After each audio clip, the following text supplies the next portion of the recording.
We got your wow. No, I won't take it. I don't trust you.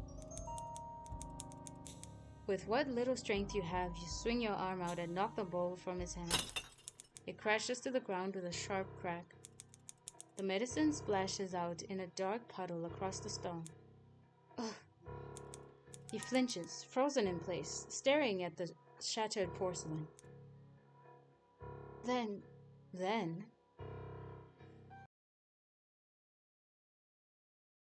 oh, dude. Yo, it's raining. And it's raining where I'm at. Ooh! This guy is insane. Let's see what happens when we call for him.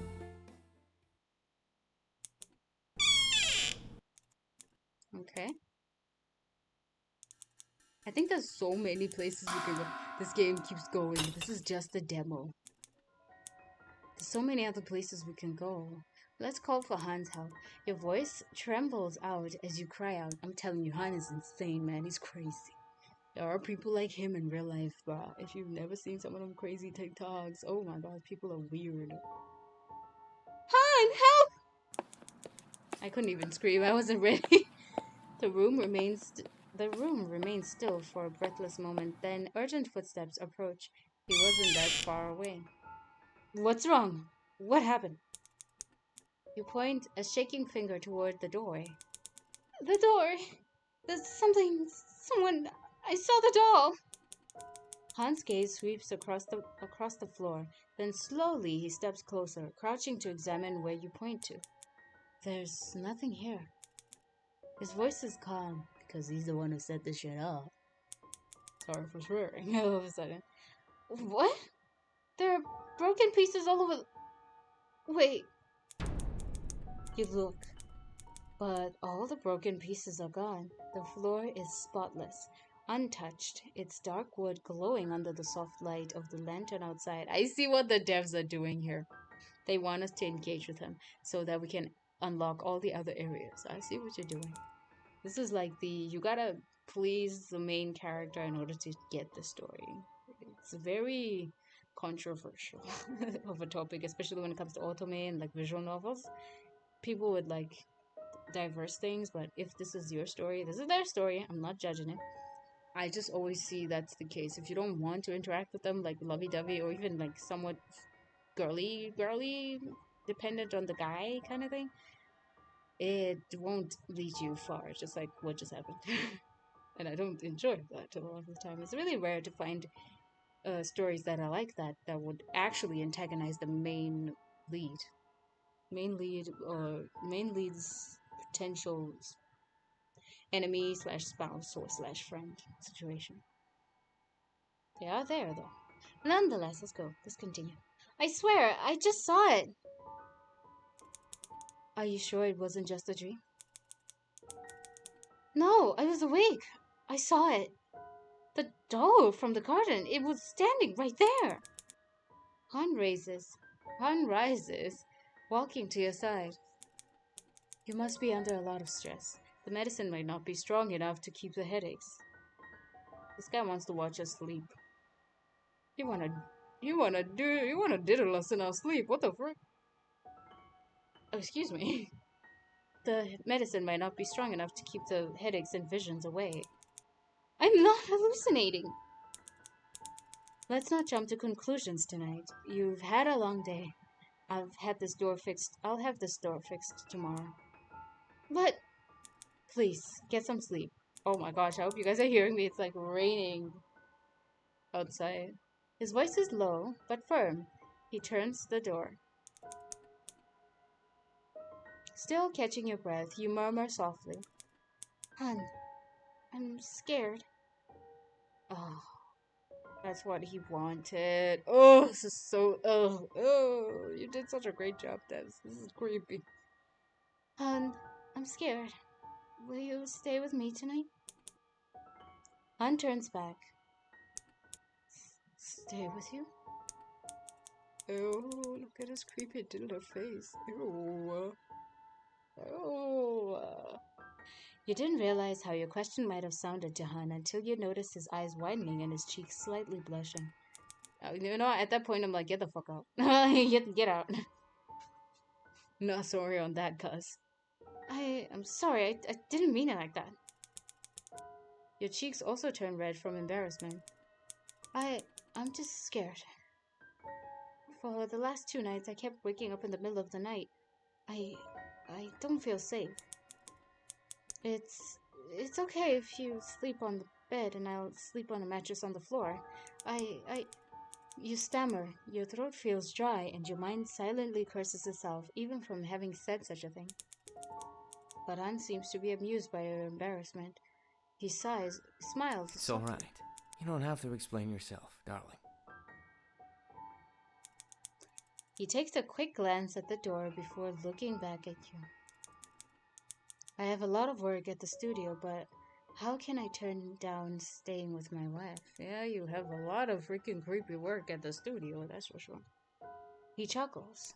And what kind of husband would I be if I let my wife sleep on the floor? Han locks your eyes with an intense gaze. Under the flickering light of the lantern, it's too much to bear. Of course, I'll do anything to make you feel comfortable. So what do you say about our sleeping arrangement? You sleep by the door. I don't sleep in the same room. Maybe they'll come for you now. Requires, can you stay close to me? See? This is what what did I just say? They're like doing that. The more you entertain him, the more places you unlock. And this requires the DLC. So it is available. The full game is available, I guess. Can you sleep on the... Okay, we'll just load from where I saved if I need to go anywhere. I don't like this. I don't trust this guy. Let's say, can you sleep on the bed? Because I want to see how much of a creepy creeper this guy is. Oh. Oh, you got me. Okay, let's skip. Ask for Han's help. Of course, I'll do anything to make you feel comfortable. Sleep on the floor? Okay, so what do you say about our sleeping arrangement? Oh, sorry. I moved too fast.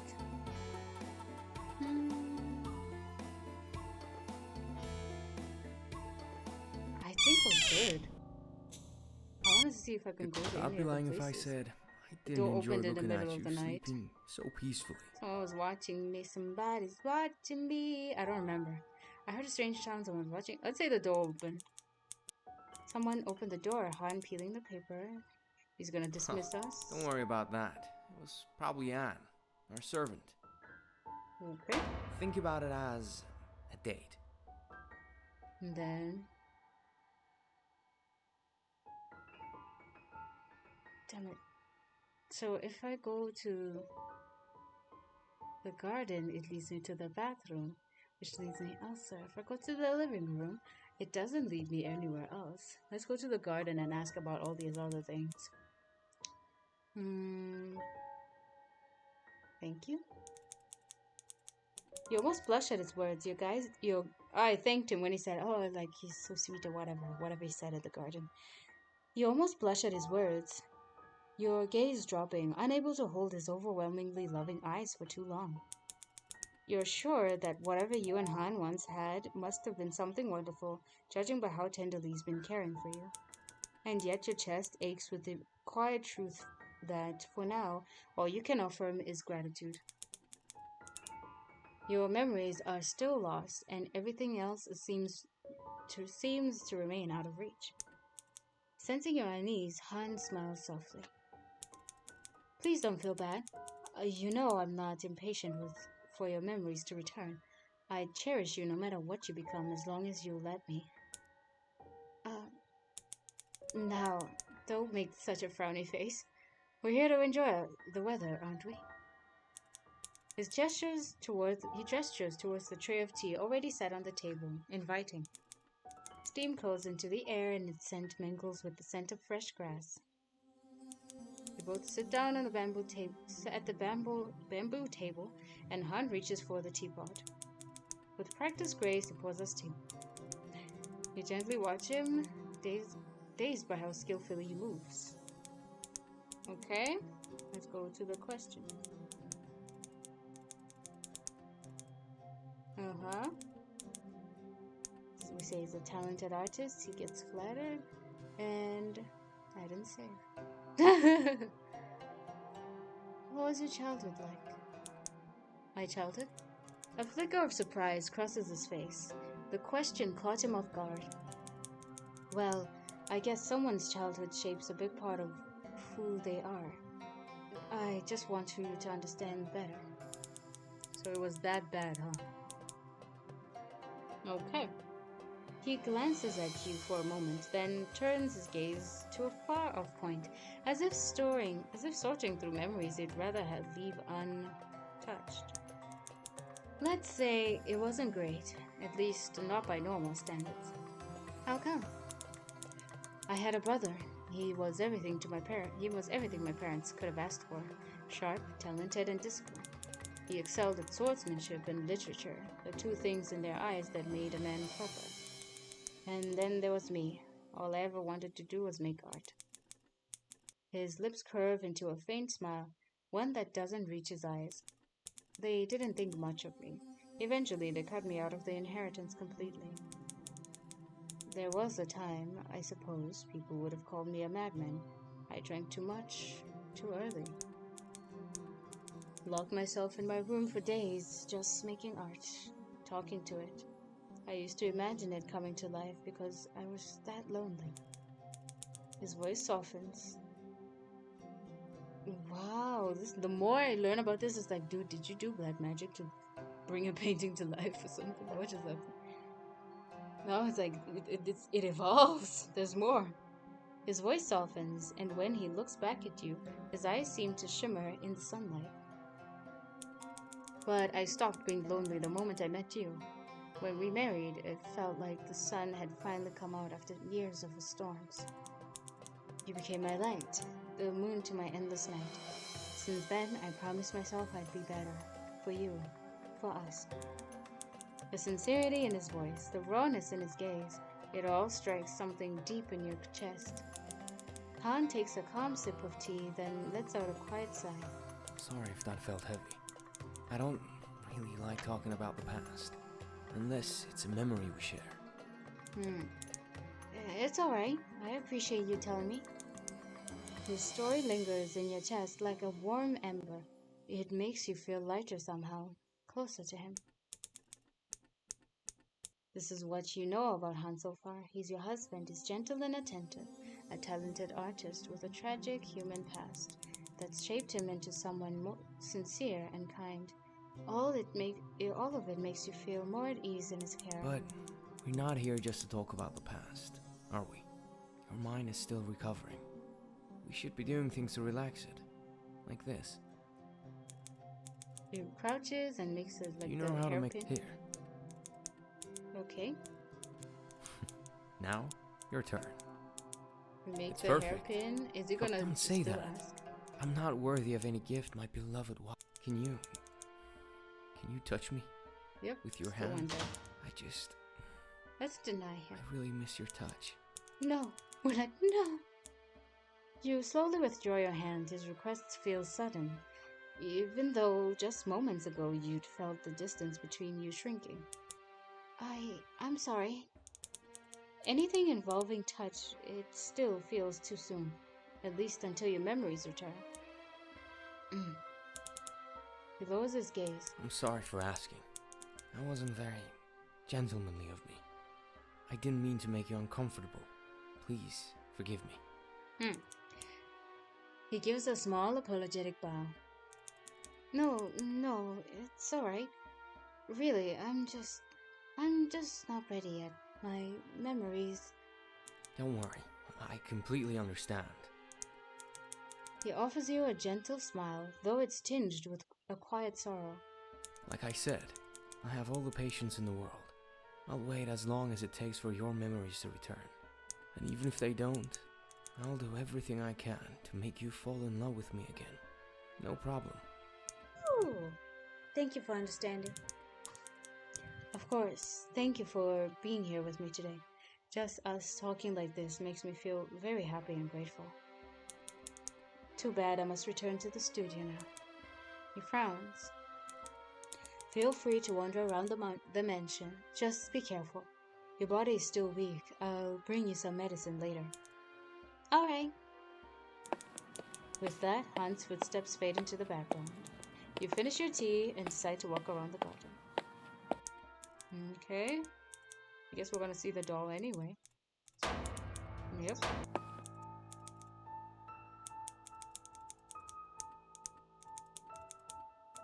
Woo.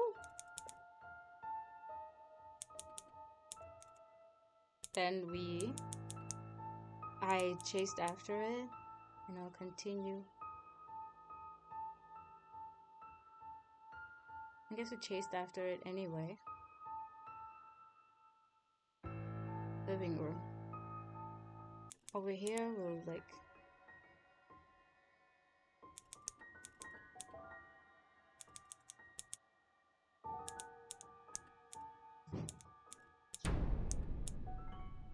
Did I make these paintings? They're beautiful. What? Yet something doesn't feel right. Wait a minute. Wait, I didn't read. I thought it was going to do the same dialogue.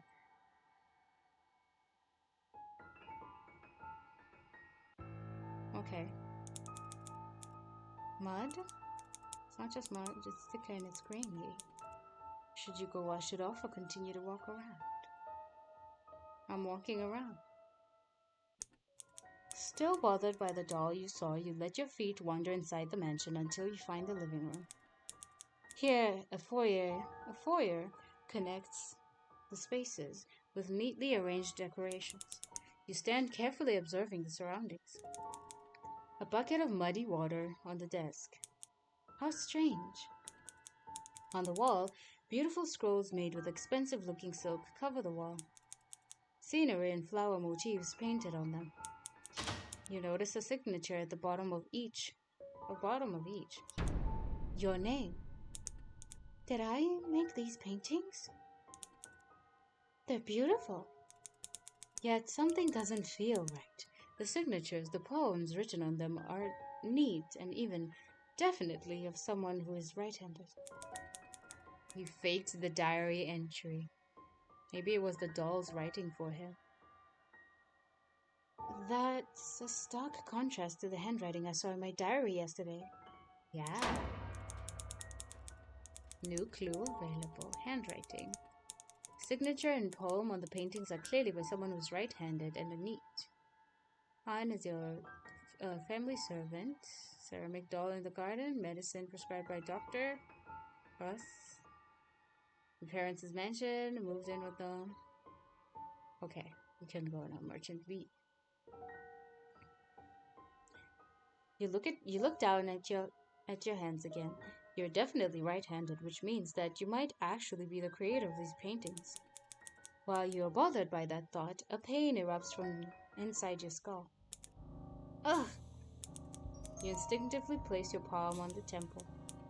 A throbbing pain and dizziness threaten to drown you, and you lose balance, bracing yourself for the fall. Strong arms catch you just before you hit the ground. And he's like, this is where he catches us. It's the same thing. He gets us to go take the medicine. Here, take this before your fever intensifies and we're gonna pass out. What do you want to ask about? The handwriting. The handwriting on the desk. There's something wrong with it. What are you talking about? Han's face remains calm. Too calm. His soft smile still blooms gently like it always does. Unchanging. Serene. Ugh. The headache presses deeper, like a vice tightening against your skull. It makes it harder to think and harder to stay grounded. They were written by someone left-handed, but I've seen my paintings on the wall. I'm right-handed. You lift your hand instinctively, almost as if to prove to yourself. You were left-handed before the accident. Perhaps the damage caused... That's not true!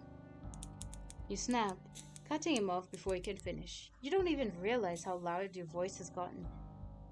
The words just burst out, raw and sharp. No accident can change someone's natural writing habit. Not just like that. Not something so deeply ingrained. Han worriedly looks at you. Please, take the medicine first and then we can talk. Smash it away. I want to kick it away. Just break the bowl. But your body aches. Your head is pounding. Your throat burns raw with every breath. And the pit in your stomach grows heavier. Not just from the illness, but something deeper. A creeping dread. Oh, he's busted. Oh, we got your way. We got your wow. No, I won't take it. I don't trust you. With what little strength you have, you swing your arm out and knock the bowl from his hand. It crashes to the ground with a sharp crack. The medicine splashes out in a dark puddle across the stone. Ugh. He flinches, frozen in place, staring at the shattered porcelain. Then,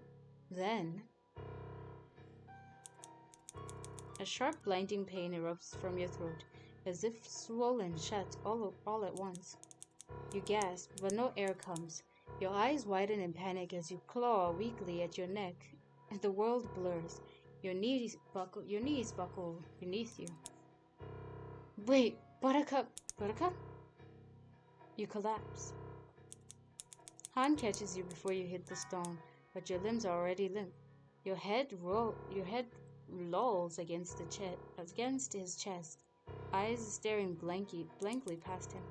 No. He lowers you to the ground, his hands trembling as he cradles your face. Your lips move slightly, trying to form words, but your throat is completely closed. All that comes out is a faint, wet rasp. Your vision is fading fast now, dark at the edges. Buttercup, no, don't. Please don't do this. His voice breaks into a sob. He presses his forehead against yours, shaking. You were supposed to be safe here. You're supposed to let me protect you. He pulls you close into his arms, rocking you back and forth on the cold stone floor. His tears falling fast and silent onto your lifeless body. Around him, the spilled medicine spreads a quiet, dark stain. No gold can fill these cracks. No love can undo this fate. Game over. Whoa. Okay, so he wasn't lying about the medicine, but there's something going on with that headache.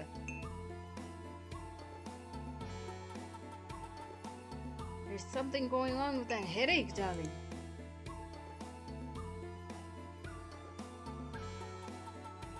Yo, I don't know where to start anymore.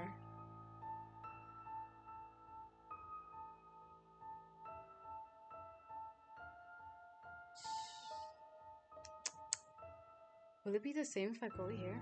I want to click something else. Oh, yeah.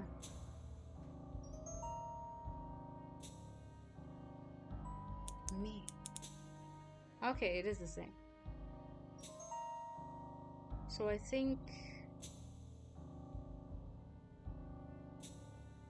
How do I get to...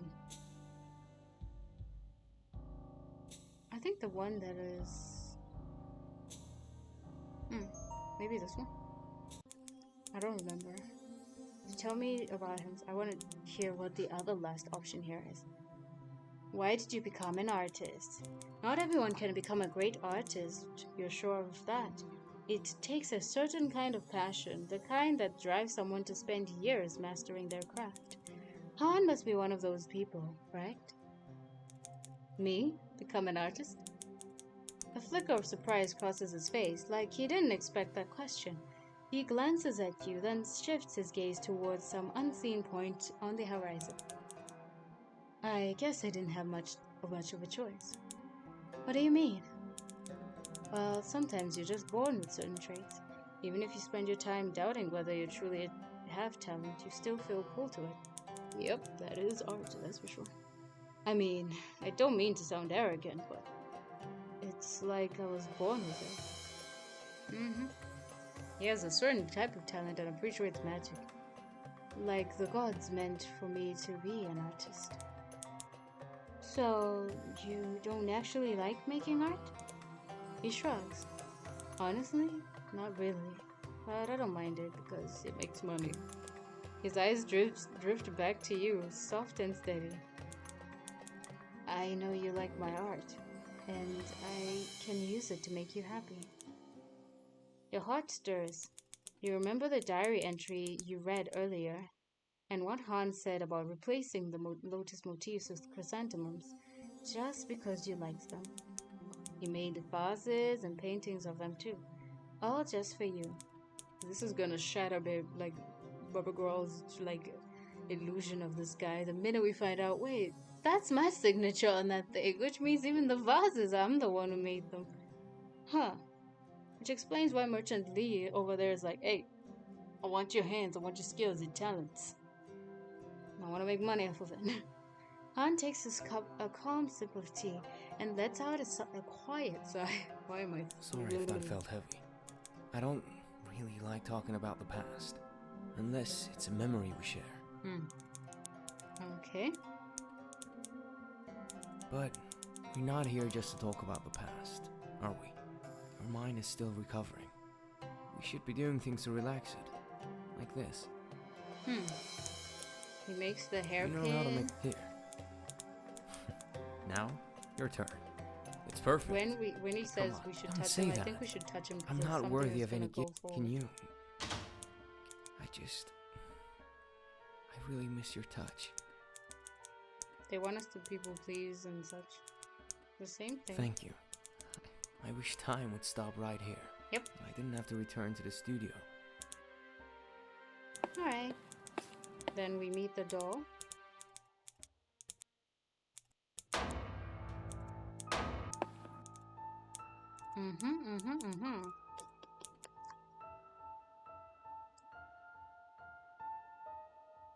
I can't go anywhere else. How do I go to the... Let's go to the living room. Skip. Handwriting.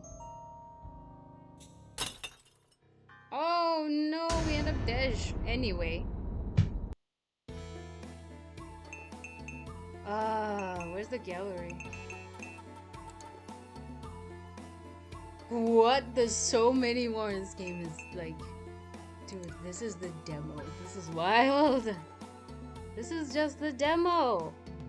Wow, devs, you did a lot on this one. I feel like I gotta give it time.